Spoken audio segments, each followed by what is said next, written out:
Hey y'all, hey, raw to the bone, peace. Well, I just wanted to jump on this morning. What is it, Thursday? Happy Thursday morning. I wanted to jump on here this morning and talk about my first perm experience. And the reason I thought about this is because I woke up this morning and I was wondering if my hair appointment that I have on April 23rd was going to still be on since we have these lockdown restrictions and limited, well, social distancing in place. I'm wondering if she's going to cancel. I really need a trim. But that reminded me of when I first got my perm. So let me tell you how that happened. I'm natural now, but when I was about 17, I want to say, maybe I was about 16, 17. My son was already born, and as you know, or some of you know, some of you don't, his family was from Panama. My son's grandmother was born in Panama. She didn't understand the kinky hair thing, and my hair was kinky. It still is. So she kept saying, oh my God, you have to do something with your hair. And I didn't understand because my mother never processed my hair. First of all, if my mother dropped me off at anybody's house when I was young, the first thing she would say is, don't fucking touch her hair. And she meant that. It would have been a fight. Yep. I remember one time she cursed out my aunt over hot combing my hair. Yes, she did. She told her to come outside. She will fuck her up.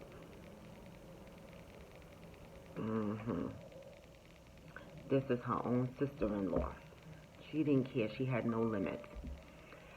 But at this particular time, oh wait, my job is, I'm still working. So wait a minute. I gotta answer my job. So anyway, by 17, even though I was a minor, or 16, I was an emancipated minor. I'll tell you how I became emancipated in another story. But I was emancipated by 16 years old. Emancipated meaning I was living on my own. I was able to make adult decisions. I had my first apartment at 16. But let me get back to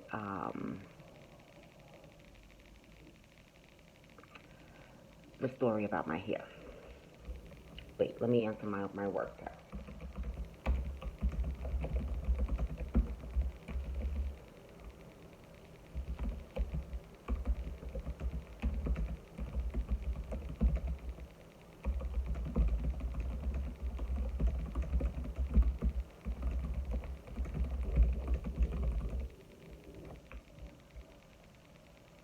So anyway,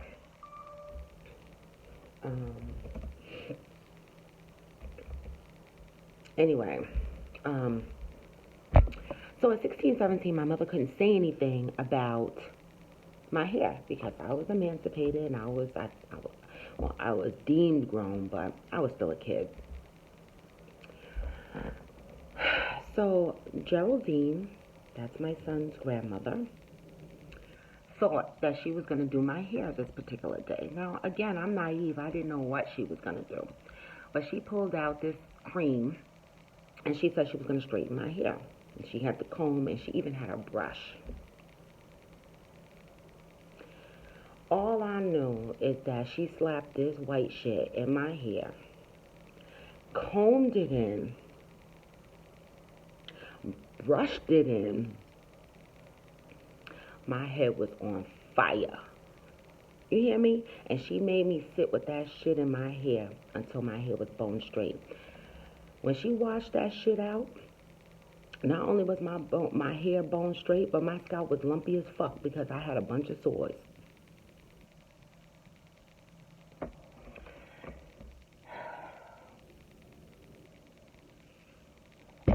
All she knew was that my hair was supposed to be straight. See, they had long hair down to their butts. Me, they didn't understand the kinky afro. This girl that their son chose, um, that was pure black. Now, some people in my family, they they will tell you they mixed. Some people in my family, she gonna kill me because she the only one that do this in our family.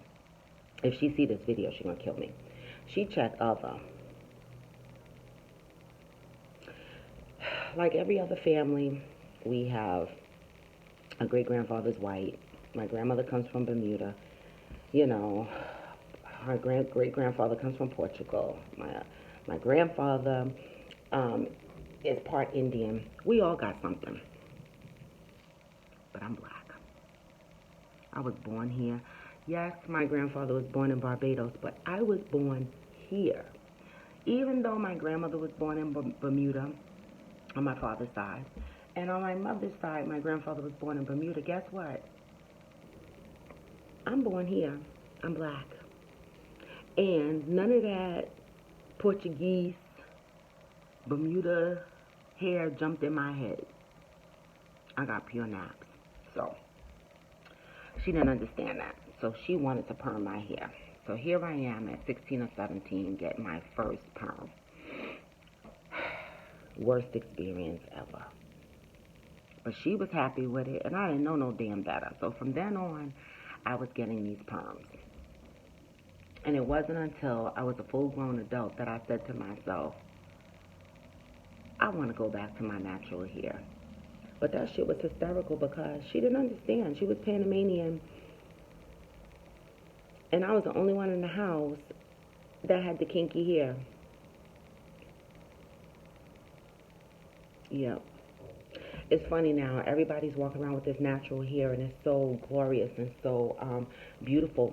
But when I was going to IS 59, and my hair was nappy, IS 59 in Queens was a middle school.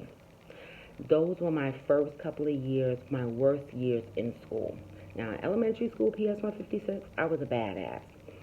When I went to IS 59, a lot of my friends from PS 156, they went to 231. I don't know how my ass ended up in IS 59, but I was one of the few that ended up in IS 59.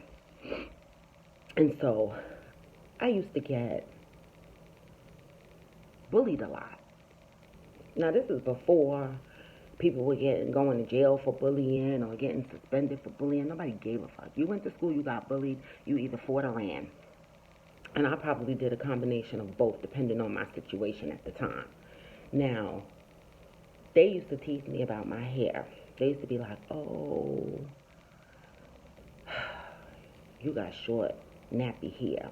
You bald-headed bitch. You this, you that, you this.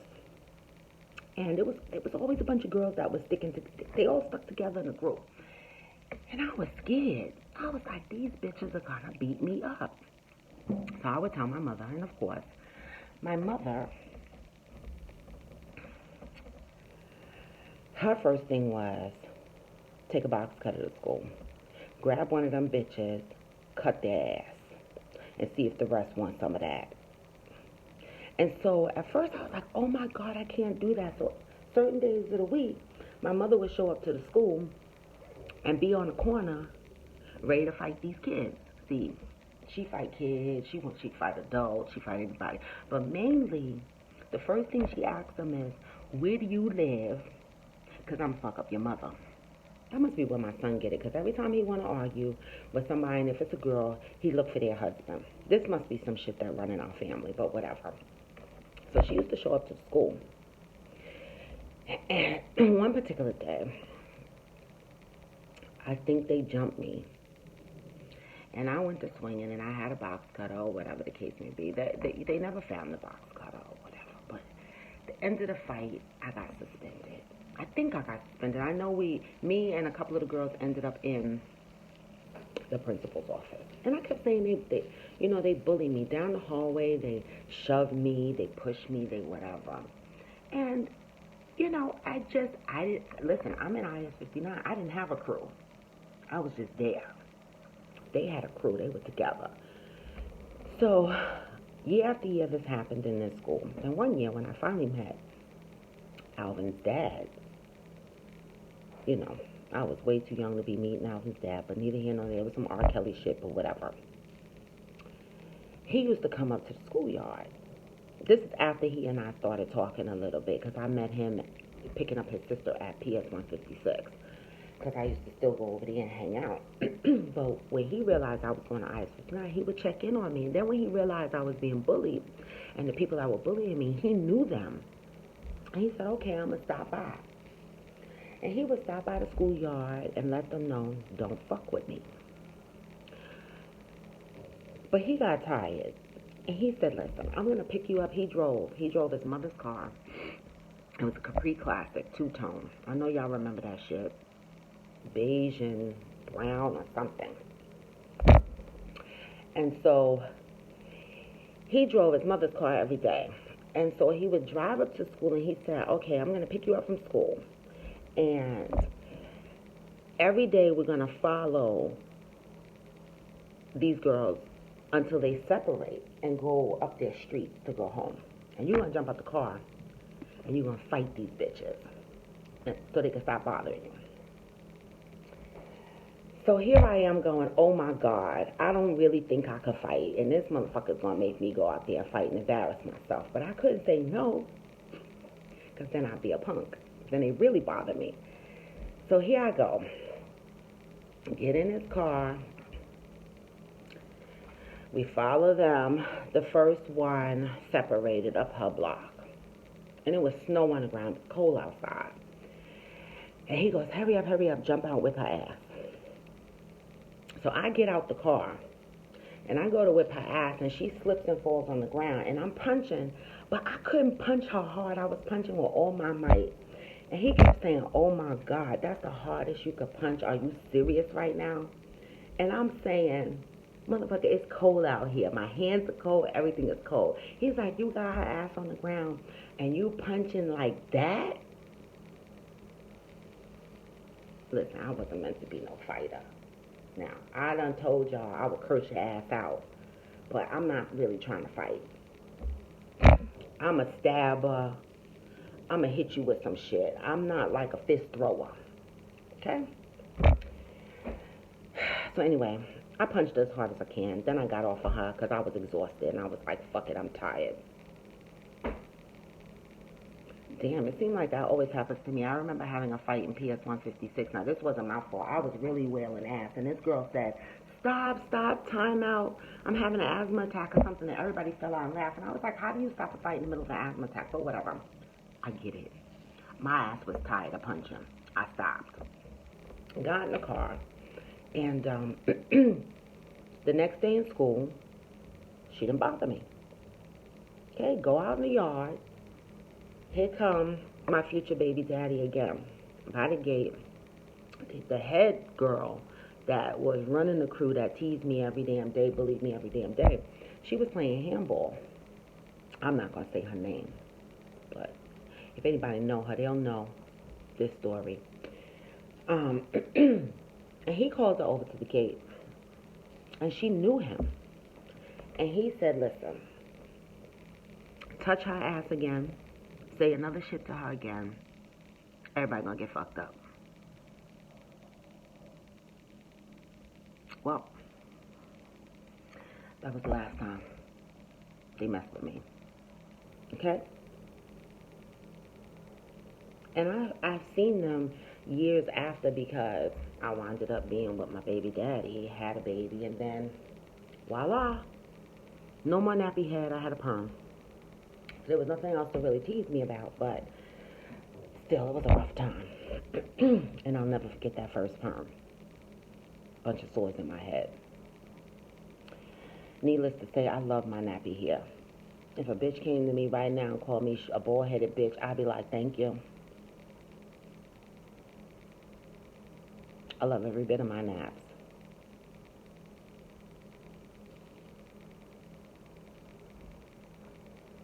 But these are the things that we go through as kids. Now today, you get bullied. Shit. You can get suspended, you can catch a case, you can catch a lot of things today. But back then, it was fight or run. It was no catching cases. Okay? And we fought and ran. And then I had my mother as backup and then my baby daddy, who were both crazy. Okay? So I just wanted to hop on this morning and tell you that funny story. I still got to post that toilet paper story that I did, and that's going to get posted today in a little while. But all my stories, just know, have their ups and downs, but I'm delivered. I'm not that girl anymore, but I can still get there.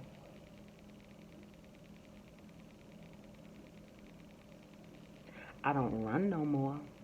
Now, I'm going to stand and I'm going to fight your ass now. I ain't going to run. But guaranteed, I'm going to have a weapon because I ain't got time to be fighting and being out of breath. I'm too damn old for that. Your ass getting stabbed. Some shit.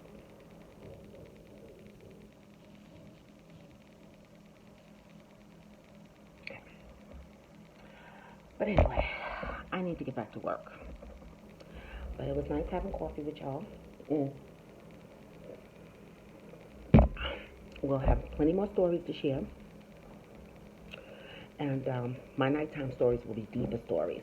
Like tonight, I might talk about the other woman in the hospital room. Yeah, these men are bold as shit. They just bring their side pieces in public. They want the main bitches to go to jail. So we're going to tell you how we handled that.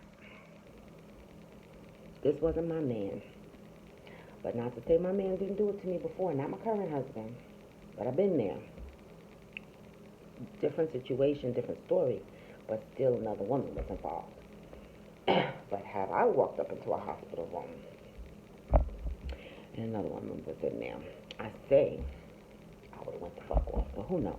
This shit really happened. And it blew my mind. So I might talk about that tonight. That one really hurt my girlfriend. It did. You know, but her husband passed away, so all we gotta do is hold on to that memory. He didn't get a chance to really repent and say sorry for that shit. I mean, he did for that. He did for the woman in the hospital. But then there was a second incident, but that's a whole nother story. I'm gonna tell that story too. These motherfuckers.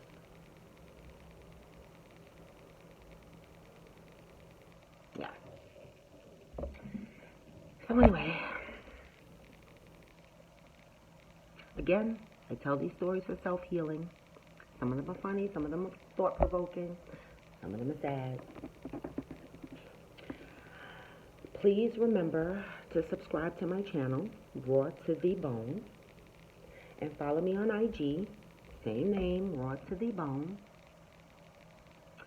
And hopefully you can share more stories with me. Take a journey with me, even submit some stories if you'd like me to share a story of yours. I don't mind.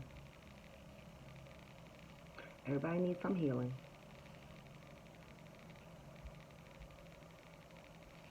And we are on lockdown. Some places 24 hours, some places on curfew. Why not tell our stories? But anyway, follow me. Subscribe to my YouTube channel. Gone for now, but not forever. Raw to the Bone. Peace.